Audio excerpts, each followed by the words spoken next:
자, 안녕하세요. 오늘은 일제시대 교육과 종교활동 그리고 문학과 예술활동에 대한 내용들을 이제 간단하게 정리하고 우리 일제시대를 마무리하는 시간 갖도록 하겠습니다.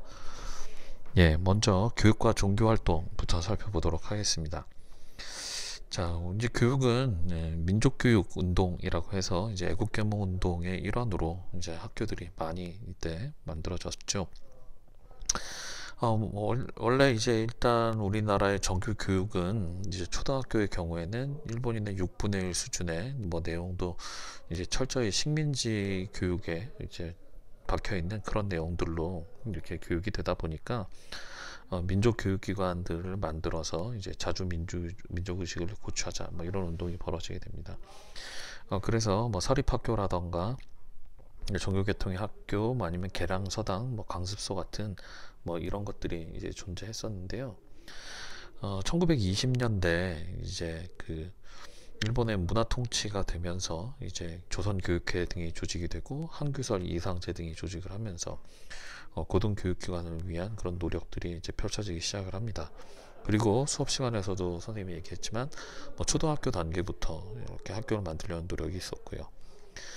가장 대표적인 게 이제 밀립대학 설립 운동이죠. 이제 당시에 애국개몽 운동을 하셨던 분들이 펼쳤던 밀립대학 설립 운동이고요. 뭐 이상재 선생을 중심으로 해서 밀립대학 기성준비회가 결성이 되고, 그리고 밀립대학 기성회가 1923년 그리고 모금운동을 전개했지만 앞서서 얘기했다시피 일본의 방해라던가 그리고 또 그 무렵에 있었던 흉년 그리고 일반 국민들의 그런 호응이 저조한 결과 결국 실패하게 됩니다.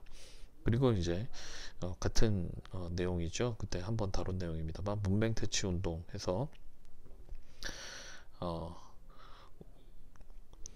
어, 이제 한글을 잘 알지 못하던 사람들을 위해서 야학이라던가 뭐 이런 강습회 등을 통해 한글을 보급시키는 운동으로 이제 문자보급 운동의 조선일보 그리고 분화로드 운동의 이제 동아일보 같은 신문들이 있었고, 또 만들어졌던 조선어 학회를 중심으로 한 한글 강습회 등이 있었습니다. 그러니까 종교활동은 이제 천주교에서는 경향이라고 하는 잡지를 발간을 했었고요. 만주에서 의민단 조직이 있었고요. 그리고 이제 천도교 같은 경우에는 제2의 3.1운동이라고 해서 1923년에 3.1운동을 한번 재현해보자 하는 운동이 있었고, 그리고 여기에는 없지만 60만세 운동 때도 60만세 운동 때도 천도교에서 준비를 했었죠. 대종교 같은 경우에는 나처 로기오 등이 만든 당군을 숭배하는 그런 종교였고, 만주에서 중광단 결성해서 활동을 하다가 청산리 전투에 북로군정서를 이제 설립해서 운영한 걸로 유명합니다. 그리고 이제 원불교가 이제 이 무렵에 나오는데요.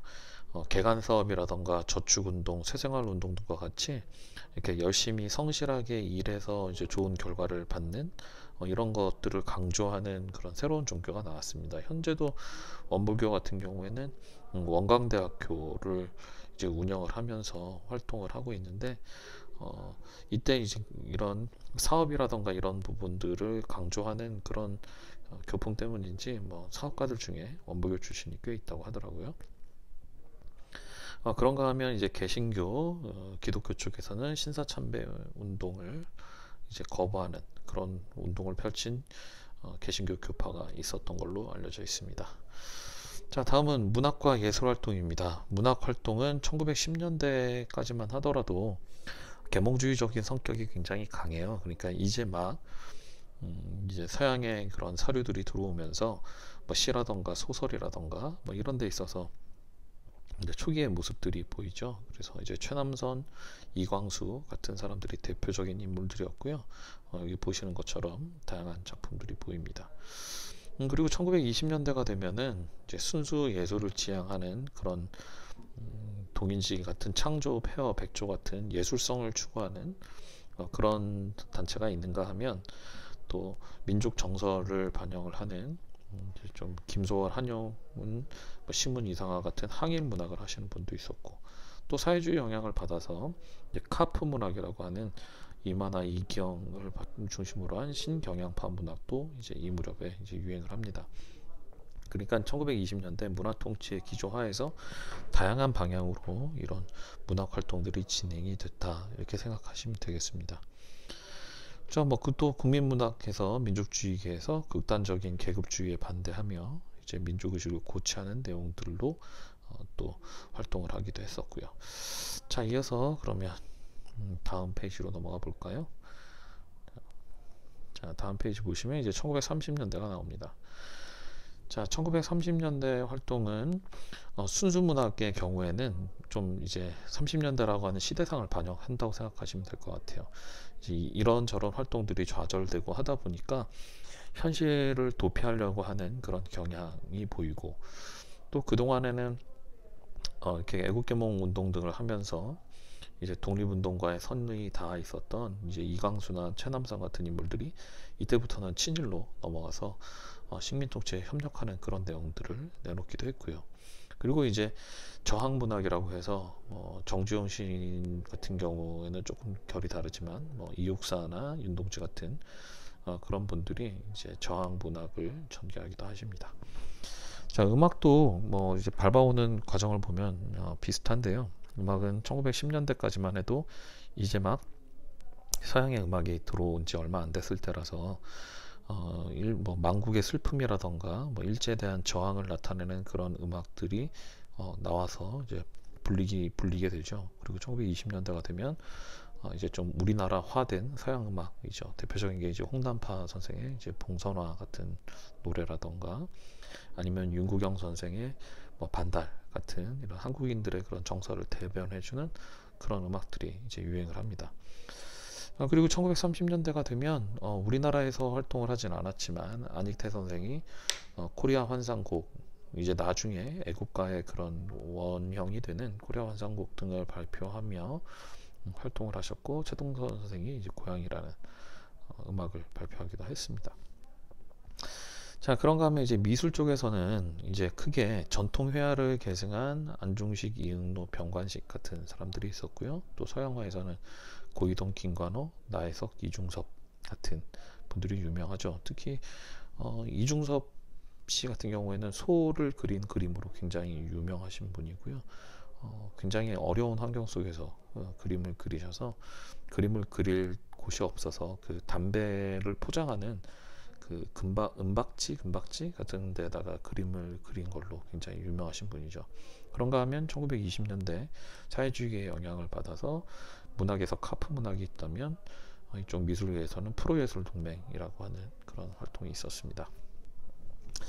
자, 연극과 영화를 살펴보시면요, 이제 연극과 영화 중에서 이제 먼저 연극을 보면 3.1운동 이전에는 이제 심파극이라고 해서 그게 좀 뭐랄까, 이게 주제 자체가 굉장히 사람들의 마음을 좀 울리는 그런 노래들, 그런 연극들이 유행을 하고, 이제 3.1운동이 지나면서 이제 본격적으로 이제 연극 활동이 진행이 되는데요. 토월회라던가 극예술연구회 같은 이런 단체들이 이제 연극을 통한 민족운동을 전개를 했었지만, 이제 중일 전쟁이 되는 1930년대가 되면 이제 오락일변도, 아니면 일본을 찬양하거나 일본의 업적을 이제 홍보하는 그런 용도로, 그래서 이제 일본어만 사용하게 했고요. 영화에서는 나훈규의 아리랑이 이제 굉장히 중요하죠. 시험에서도 종종 나오는데요.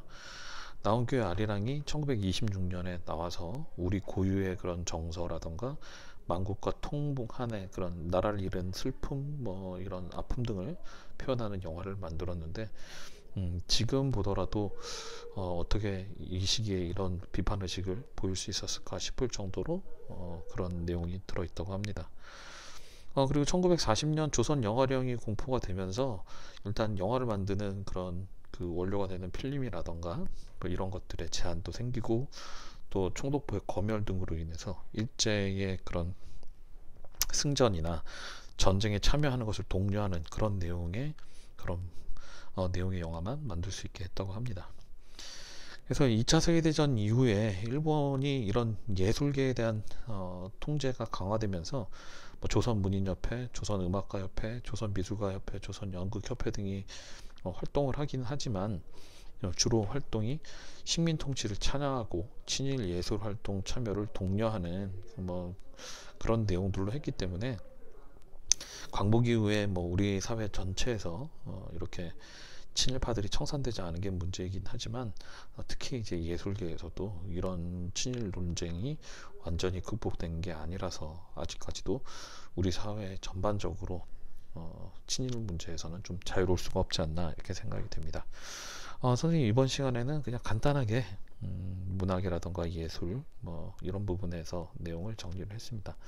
수고들 하셨고요. 우리 이제 실제 수업을 통해서 대한민국 역사에 대해서 배워보도록 하겠습니다. 수고하셨습니다.